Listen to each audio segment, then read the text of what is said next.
Will democracy survive the next couple of years?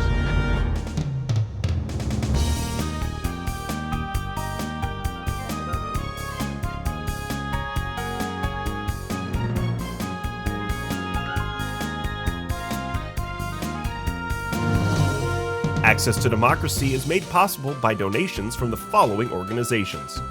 Thomson Reuters, a global company with expertise and insight to unravel complex situations in the areas of law, tax, compliance, government, and media. Their worldwide network of journalists and editors keep customers up to speed on relevant global events. Thomson Reuters, The Answer Company. Crutchfield Dermatology, a full-service treatment center and Medi-Spa in Eagan.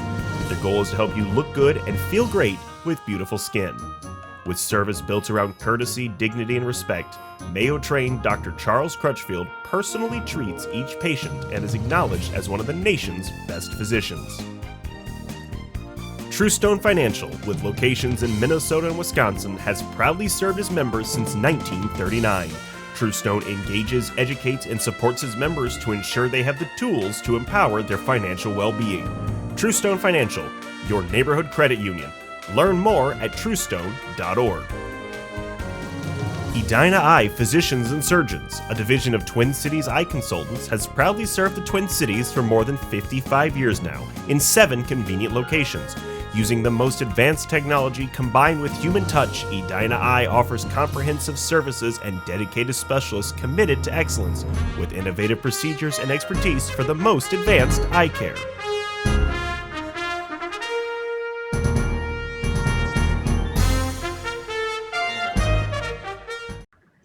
Welcome back to Access to Democracy.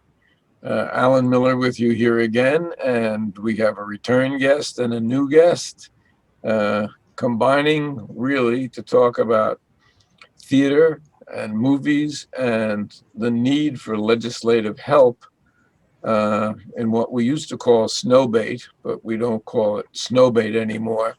But the fact of the matter is there are 2 bills in the legislature, and we want to talk about them with Melody Bahan, who is the executive director of certainly one of our 2 leading organizations.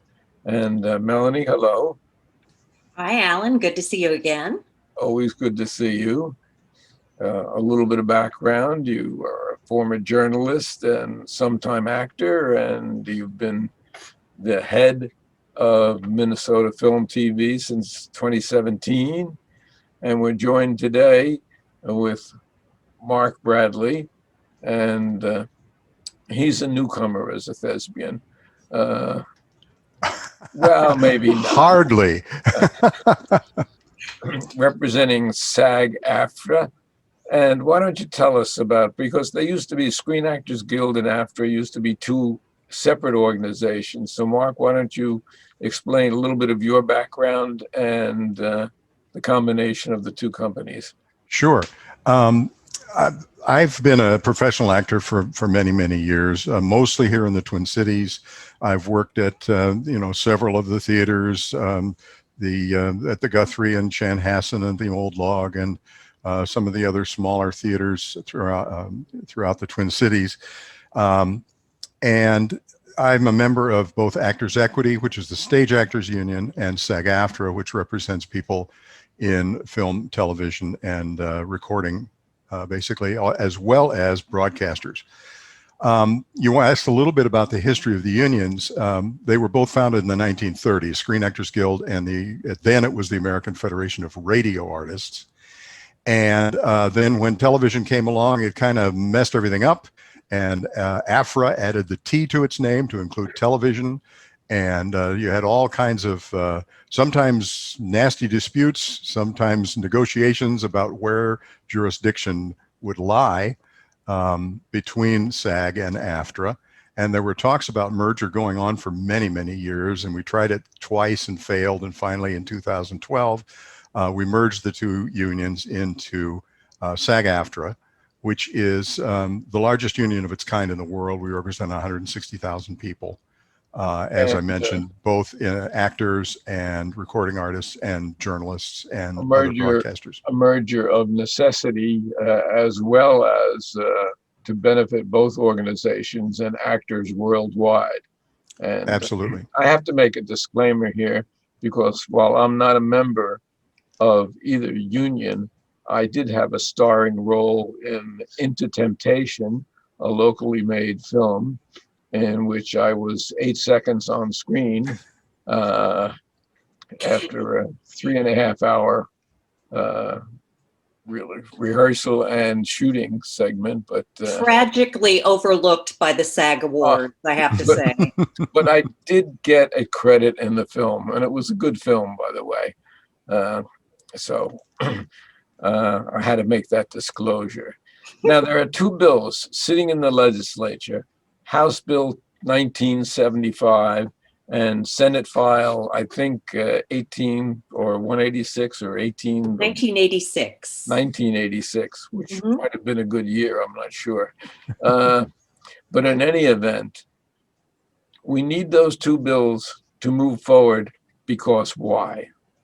What this legislation is it would create a film and television production tax credit. So it would help us attract and rebuild our industry here locally. All of Incentives are one of the main drivers of our industry, and how the decisions are made as to where to locate productions. Without a strong incentive program, Minnesota has fallen way behind. We're not getting projects that are written to be shot in Minnesota, set in Minnesota, that could take advantage of our glorious geography and weather and talent. So a tax credit is a way for us to compete in the industry again.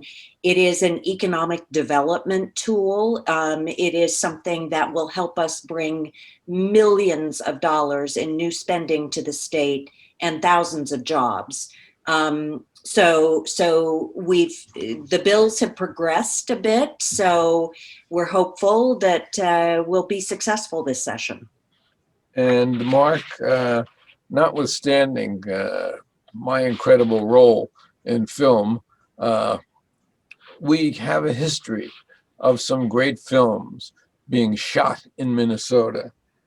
Fargo, Grumpy Old Men, A Serious Man, Dear White People, Sweetland, Purple Rain, A Simple Plan, Mighty Ducks, and I could go on and on and on. Tell us what that does for the state, and why we're no longer competing with a lot of other states. Well, I'm glad you kind of ended your list with Mighty Ducks, which I was in, by the way, the original one. And there is a TV series now based on that Mighty Ducks story. And some of the viewers may have seen in the newspaper a few weeks back a feature article that was bemoaning the fact that that television show is not being shot here. Disney would not come here even to shoot the exteriors. It's all being shot in Canada. And we also lost the Fargo TV series to Canada because they have a very strong incentive program there. And what we're losing is all those jobs and all that production. And especially a TV series can be particularly advantageous because it's not just a once and done movie. It's an ongoing production. And that's what we hope to attract. And just to expand a little bit on Melody's explanation, there are basically two kinds of incentives. And we have traditionally had a rebate program, which requires an appropriation annually from the legislature. And unfortunately, that's not very predictable. It can go up and down. It can go all the way to zero, which it did for a few very unfortunate years, which explains kind of why we lost all that production. And because it's unpredictable, the industry is not particularly wild about looking at states that have a rebate. The tax credit is the kind that's been working in lots of other states. This is not a new idea. This has been tried and proven. in other locations. And basically what that is instead of an advance appropriation, if a production comes and spends money in the state, and there are all kinds of rules so that things are audited to make sure the expenses are legitimate, they can receive a tax credit that's a percentage of that spending. And so that doesn't happen until the production comes here. So there's no advance appropriation. The state does indeed, I'll use air quotes, spend money by waiving taxes after the fact. But again, it's only until that production takes place and all of that money comes in. The fact of the matter is that people have to understand that we are talking about just not the production and the shooting of the production and the actors that are in it, but all the personnel necessary to set up and break down a production, the hotels that benefit by actors being here, the restaurants, the limousine services, the catering services. It brings millions and millions of dollars into our economy. And to me, it's just a no-brainer that where Minnesota was once competitive in that area, that we have fallen so far behind. And you know, shame on the legislators in allowing that to happen, especially now. The backlog of shows has built because of the COVID epidemic, and because there are so many new ways of showing shows and streaming and things that I have no idea what they're talking about. But the fact of the matter is there are a lot more avenues and venues out there for our actors, and we have so many talented ones here. So Melanie, why don't you yeah, Alan, you're absolutely right. And this bill, this new program would be a major part of our state's post-pandemic economic recovery, because as you said, there is a backlog of production, because production has been shut down all over the country for the last year, just as everything else has been shut down. So, and I don't think anyone would argue about the importance of movies and television to all of us over the last year. So all of these productions, these films and television shows that are ready to get started, these are literally shovel-ready projects. If we pass this bill, we can get these people to work, we can get this money flowing into the state. And one of the things, I mean, you mentioned some of the indirect economic benefit, not just the people hired directly on the production, but you know, the hotels and the restaurants, two areas incredibly hard hit this past year.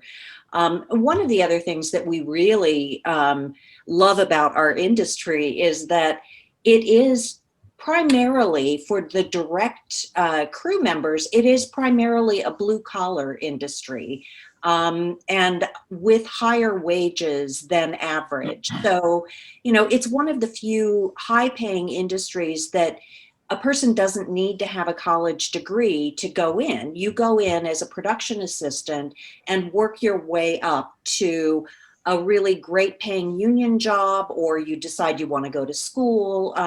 So this addresses so many of the issues that are of concern to us in Minnesota, you know, job creation and economic development and economic recovery. As you said, it is a no-brainer. If I could jump on just for a moment. Yeah, I would like you especially to talk about friends of yours who are out of work as a result of the theaters being shut down and no productions here. Yeah. Let me talk about my daughter. My daughter's an actor, and she works primarily in the theater. And she was in a show last year in March. It was down in Indianapolis at the Indiana Rep. And here came COVID, and the show shut down, and everything else that she had planned for the rest of the year went away. So she has been, you know, pretty much without work. They did a very interesting production that was done online with actors in several different locations around the country and so forth. But that's not, you can't do that for every show. and people want to get back to doing the work. And so she's an example of people who have lost really their livelihood, and she was really kind of worried that she'd lost her career as to how are things going to recover. And in any actor located in Minnesota, and I can tell you this from my years, you have to cobble your career together. You don't just work in the theater.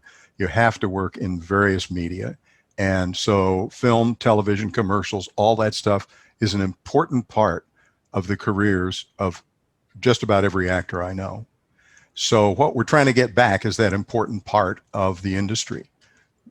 But I do want to back up just a step or two and hit what you were talking about, Alan, that not all the jobs are involved with people who are the actors or the crew or the drivers, the people who are working on the production itself.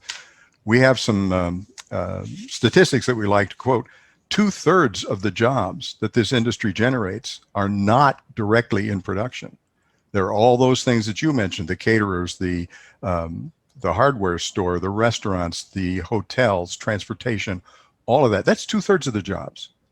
So we're very anxious to stress that when we talk to legislators, that it's not just self-serving for those of us who work in the industry. It's a much larger group of people that benefit from film and TV. I know, going back to the days when we had Snowbait, I had op-eds in the Star Tribune on 2 different occasions, really chastising the legislature for not doing more to bring these movies. And we had so many really well-known movies that used to be made here. And where have they gone? You mentioned Canada. Well, Canada is one place, but Louisiana is another place, and several other states. I remember Born on the 4th of July, the Tom Cruise movie, and it involved a town where I grew up on Long Island, Patchogue. What happened is they sent it to Texas, and they created a new Patchogue for Texas. We have the facilities here. We have the personnel here. We have everything that's needed here, except the jobs, and the jobs will help our economy. So to me, I just don't understand why there's a reticence even to, drag this thing out. And the legislature is now heading down the final stretch, as they're only around for about 5 months. So pick it up from there. Yeah, and well, as I said, we have made some progress this year. We are in the House Omnibus Tax Bill. We are not in the Senate version, but being in the House version means that when they go into conference, at least we're still at the table. So right now we're just waiting for the conferees to be named, and those are the folks that we want to reach out to, and leadership, of course. But we have, it's not just bipartisan support, it's tripartisan support, because we have the Senate. On the Senate side, the lead author was Senator Tomassoni, who is now an independent. So we have authors of this bill who are independents, Democrat, DFL, and Republicans. It needs to get through this year, and we keep hearing that targets are tight, but this is a bill that is really going to provide serious benefit for our state. Economically, in terms of jobs, and also in terms of just the promotion of Minnesota. I mean, everyone who sits through the credits of film and television is familiar with the Georgia peach that appears at the end of the credits. That is because those shows take advantage of Georgia's incentive program, and that's what we would like to see. And one of those things that we don't talk about is the fact that tourism is helped tremendously by these productions. Absolutely. It makes people want to come here. It makes people want to see the Boundary Waters. It makes them want to see, and we've certainly had some bad publicity about Minneapolis in the last year that has been discouraging. I've gotten emails from friends saying, why do you want to live there? Well, the fact of the matter is that is a microcosm of what we live with. And what we live with is a gorgeous state with talented people. And we want them to share that with the rest of the world. I was going to mention the fact that support is from both sides of the aisle, and now I find out it's three sides of the aisle. Yeah. So, Mark, what is in the hopper in terms of productions if we get this bill through? Do you know? I don't know specifically. You hear things, on the grapevine of productions that would like to come here. But Melody may know more about that than I do. But one example of something we lost was a pilot that was shot by HBO called Mogadishu, Minnesota, and it was about the Somali community. And they shot the pilot here, but even while shooting the pilot, they said, you've got no incentive. If this goes, we're going to shoot it in Canada. And so that's just an example of the kind of thing that it was a Minnesota story. They actually did shoot the pilot, but they weren't going to shoot the rest of the episodes here because we don't have an incentive. Yeah, and Alan, you mentioned some of the trouble that Minneapolis has seen in the last year with violence and racial injustice. One of the things that I think is important is that those stories are going to be told in film and television, and they should be told by Minnesotans in Minnesota. There is a real sense of pride and, civic ownership of our stories. And, like Mark, I'm getting really tired of watching Minnesota stories being told by Canadians and Georgians. Nothing against those fine folks, but, we have filmmakers here. We have storytellers here. Let's get this tax credit passed, build up our industry, and let our own filmmakers get to work here. Well, I have nothing against the Canadians, but when it comes to the Georgia legislators, believe me, I have a lot to say. And these are people who are trying to keep minorities from the polls. These are people who want to win elections by having not a majority, but having a selective majority. And we don't have that here. We have a wonderful election system here. And I would think that we would want to forward that and really, be proud of that as I am, and I know you people are, rather than see it go to Georgia politicians who are making money for their state, stealing films and TV productions that we should be having here. Mark, I think you probably have feelings on that. Well, yeah, a couple of things. Most of us have heard that Will Smith pulled his movie out of Georgia because of the recent legislation there. But somebody made a point that may not be a particularly good time to ask Black people to come to Minnesota. But setting that aside, the industry knows that this is a great place to work and that we have great people. And it's not so much that we are competing with other states, because as Melody said, there's a huge backlog of projects and we just want our part of it, our share of it. The stuff that should be here, we want to have shot here. I was talking to some friends yesterday and we were saying, every once in a while we hear about, is the state going to support other industries in some way? Take, for example, mining. We've heard a lot about that. And the last article I read about that said, well, the ore might run out in so many years. Well, when you talk about telling stories, the ore will never run out. We have an inexhaustible industry here, an inexhaustible supply of raw material. Our industry can sustain itself forever and it doesn't damage the environment. So that I think is an important thing to keep in mind. And another thing is theater movies don't pollute the environment. That's right. And they don't affect us adversely in terms of ecological health. If anything, they enhance our health, they enhance our mental health, and they certainly make our lives more enjoyable and more relaxing. So, that's something that also should be considered. Yeah, and that was pre-COVID. All of the big studios had very, very strong environmental initiatives. And a lot of the studios, I know Disney and HBO both had an on-set person whose job it was to make sure that the set was green.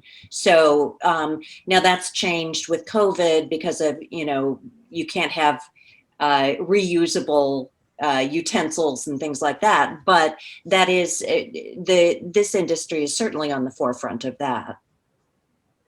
And so as we wind this conversation down, have you done a lot of lobbying to the legislature, and have you really used your power in terms of getting the actors and the production people and all to write to their legislators and urge their legislators to get on board with this?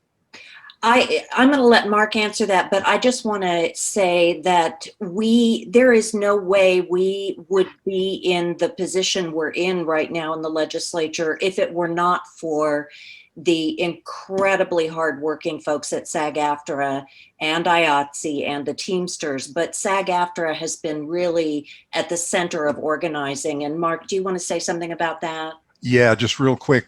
We started off saying we want to get labor organized behind this because that's our house. And so we talked not only to other individual unions, but we talked to all of the central labor bodies around the state, got everybody behind it. And we've been told that it's really unprecedented in terms of the kind of organization that was done.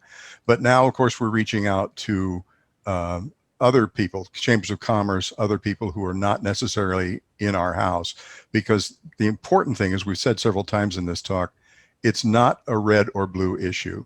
It's a green issue. This time talking about money.